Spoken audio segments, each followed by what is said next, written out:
Rights to freedom is dead. We're coming to get our check. Anytime there's civil unrest, you hear a group of people, mostly white people, but you do have your civil rights fossils, you do have your old school people, but you hear them telling the younger black people who are rebelling against the system that Martin Luther King wouldn't have wanted this. They take Martin Luther King Jr.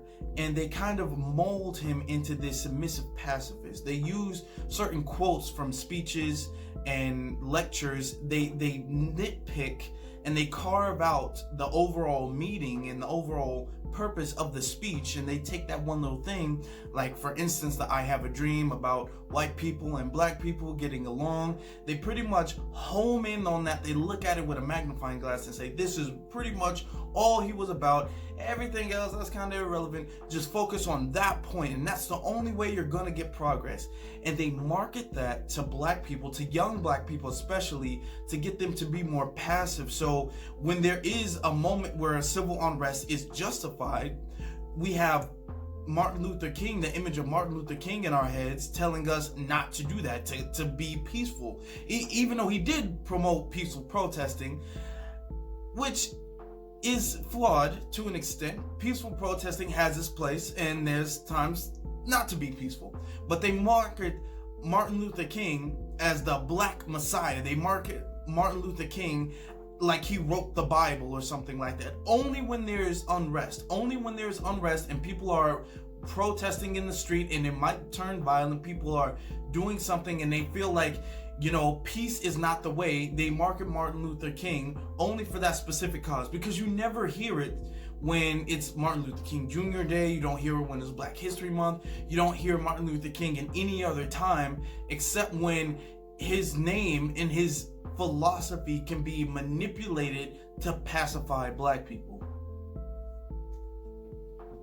The dominant society almost never wants to bring up Malcolm X's name, but when they do, they bring it up in a very passive way. They like shoot through like a million miles an hour, or if they do have to mention his name, they bring it up in a way of Malcolm X was a radical. He was a militant radical who hated all white people, which was not necessarily the case.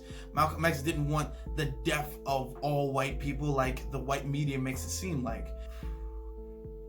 White society will make it seem like Malcolm X was a radical, he was unreasonable, he was uncooperative, he hated all white people, he wanted death for everybody who didn't agree with him, which was not the case.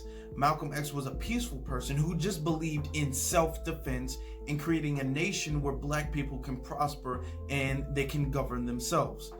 Now, in the early 60s, when Malcolm was popular and when Dr. King was popular, even though they had their disagreements, because Malcolm X promoted self-defense, he promoted creating your own space, your own nation away from white society, and Dr. King was doing the bus boycotts, he was doing the peaceful protests, and they had different ideologies with the same struggle. The same goal of black empowerment was there, but the methods were very different.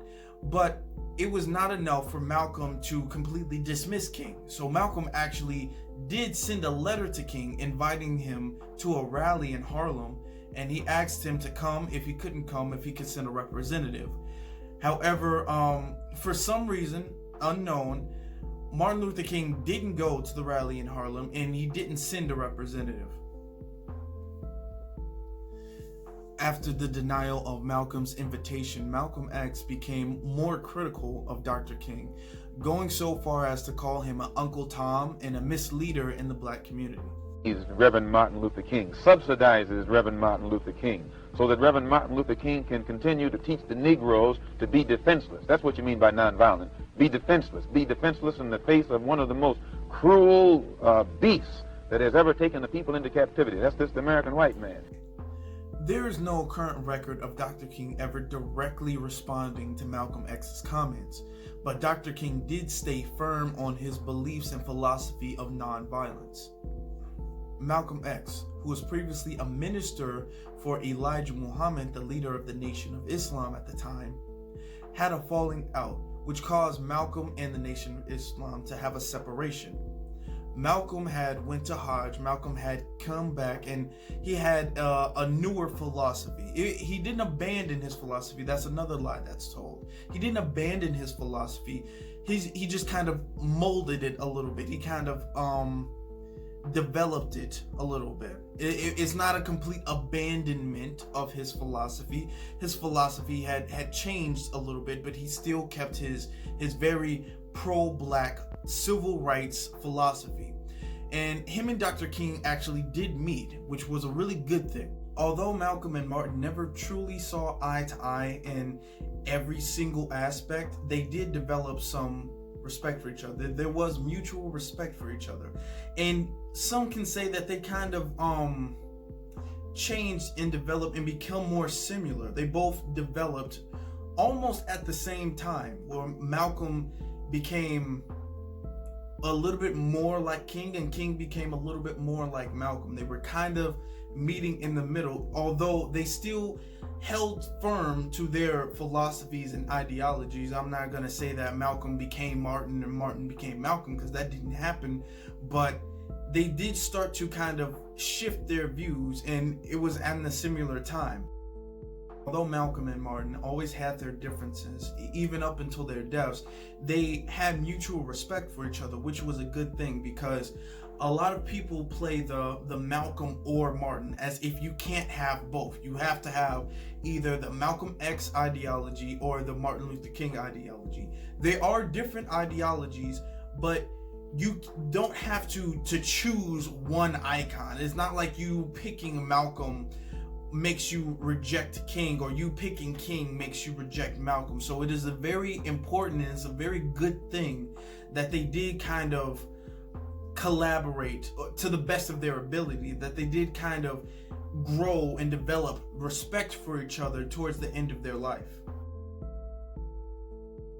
On February 21st, 1965, Malcolm X was assassinated during a speech in New York's Audubon Ballroom.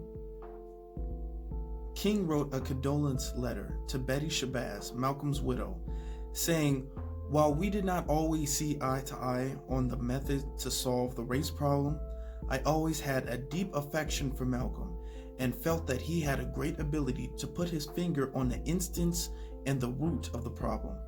After Malcolm's unfortunate passing, you really see King start to develop his ideology, and it starts to mold a little bit more like Malcolm. King became a little bit more like Malcolm. Now, he wasn't like Malcolm. He wasn't there talking about self-defense. He was still nonviolent, and he still promoted nonviolent protests and responses to things. But his speaking out against the Vietnam War, his Poor People's Campaign, his whole ideology became less about integration and more about economic justice. The dominant society skips over this phase of Dr. King because they want to leave his legacy at "I have a dream," the integration, because integration is not threatening to white supremacy. Integration wasn't threatening to white supremacy. Integration was really good for them, especially what was going on with, Malcolm and the Nation and everything like that. They want people to be, okay, integration is something we can accept, but what Malcolm is talking about, we can't accept that at all. So we'd rather have this version of King, and that's the version of King that they really try to mold and to market to people. That's the version of King that they really want to stick to, but that's not who King really was right before he died. He developed his ideology, his philosophy. He grew, and his regrets, actually, he actually said that he regrets saying and leading his people in the way that he did before. He was hopeful, and you should still be hopeful. He was still hopeful up until he died, but his hope was a little bit unrealistic, and this is his words. This is coming from him. One of the biggest things that they teach about King was that he's nonviolent, and they specifically use Dr. King because all of the other civil rights icons during that time promoted self-defense. And Dr. King, not to say he didn't promote self-defense, but he never really talked about self-defense. He was always saying the solution is a non-violent solution. But what people don't talk about is that Dr. King's philosophy on non-violence and just violence in general, looting, rioting, all of that started to kind of shift as Dr. King, as he said it, developed a more realistic view of the situation. And you said I had a dream. Did that dream envision that you could see a war in Asia preventing the federal government doing for the Negroes, preventing the society doing for the Negroes that which you think had to be done? No, I didn't envision that then. I must confess that that period was a great period of hope for me. And I'm sure for many others all across the nation, many of the Negroes who had about lost hope, saw a solid decade of progress in the South. And in 1954, which was, 64, 1963, 9 years after the Supreme Court's decision to be in the March on Washington, meant a great deal. It was a high moment, a great watershed moment.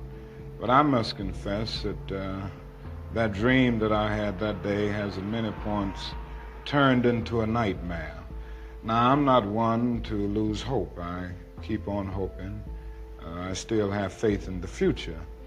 But I've had to analyze many things over the last few years, and I would say over the last few months. I've gone through a lot of soul-searching and agonizing moments. And I've come to see that we have many more difficult days ahead, and some of the old optimism was a little superficial, and now it must be tempered with a solid realism. And I think the realistic fact is that we still have a long, long way to go. In September of 1967, Dr. Martin Luther King Jr. delivered a speech at the American Psychology Association's annual convention in Washington, D.C. He is quoted saying, "Urban riots must be recognized as a durable social phenomena." He told an assembled crowd of mostly white doctors and academics, "They may be deplored, but they are there and should be understood. Urban riots are a special form of violence. They are not insurrections. The rioters are not seeking to seize territory or to obtain control of institutions. They are mainly intended to shock the white community. They are distorted from social protests. The looting, which is the principal feature, serves many functions. It enables the most enraged and deprived Negro to take hold of consumer goods with the ease the white man does by using his purse. Often the Negro does not even want what he takes, he wants the experience of taking." They make it seem like white people loved him, everybody loved him, he was this peaceful man who just wanted to hold hands, but white people hated King, especially during his time, and especially the government. The FBI director, John Edgar Hoover, he used to spy on King, he would tap King's phones, he would send King anonymous messages to get King to kill himself. He would do that to many other advocates and many other threats to white supremacy, especially King and Elijah Muhammad. Those were his biggest two people he used to spy on. Once King realized that they were trying to get him to kill himself and that he wasn't going to do that, he realized that his time was coming up short. He realized that, like as he said, longevity has its course. He wants to live a long life, but he realized that wasn't for him with the path that he was going down. Like anybody, I would like to live a long life. Longevity has its place. But I'm not concerned about that now. I just want to do God's will. And He's allowed me to go up to the mountain. And I've looked over and I've seen the promised land. I may not get there with you, but I want you to know tonight that we as a people will get to the promised land.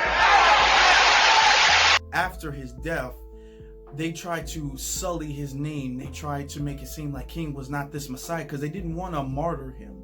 So they really wanted to sully his name. So that's when the rumors came up where he was cheating on his wife. There's a whole lot of different rumors that have no basis, no witnesses.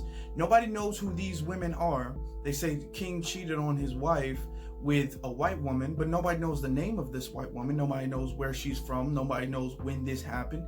It's just a rumor that popped up after he died. There was rumors he had affairs with 40 different women. He had sex orgies. He watched a woman get raped. There's no substance to these. There's no basis to these. Where are the witnesses who saw that? Where was this? Where did this take place? Who are these people? Nobody knows any of these things. But these are the rumors that have been popped up because they want to slander King's name. Here is what Coretta Scott King said about the rumors of her husband's infidelity. When FBI tapes claimed to expose her husband's alleged infidelities, although Mrs. King denied any truth to the rumors. So all this stuff is fabricated. And I think that was Martin's great concern, that something could happen like that. Because, see, my husband was one of the most moral persons that I have ever known. And, I mean, at every level, personally as well as publicly. I mean, he struggled to make sure that he was worthy of the respect and the love that people had for him. Hopefully with this video you have more information about Dr. Martin Luther King Jr. Personally, I don't think Dr. King was perfect. I don't think all his methods were perfect. But as a human being, we are all flawed. Dr. King did realize his flaws and he tried to turn into another direction. Once they saw him pivoting into another direction, they shot him. And he survived the shot, and then they killed him in the hospital. They wanted him dead for a reason. If he wasn't a threat to white supremacy, they wouldn't have killed him. But thank you all for watching. Please like, comment, and subscribe. There's going to be many more videos breaking down characters and events in Black history, especially in this month. We have good live streams coming up too, where we're going to discuss Black history as well. So please come back. Please subscribe. Thank you all for watching.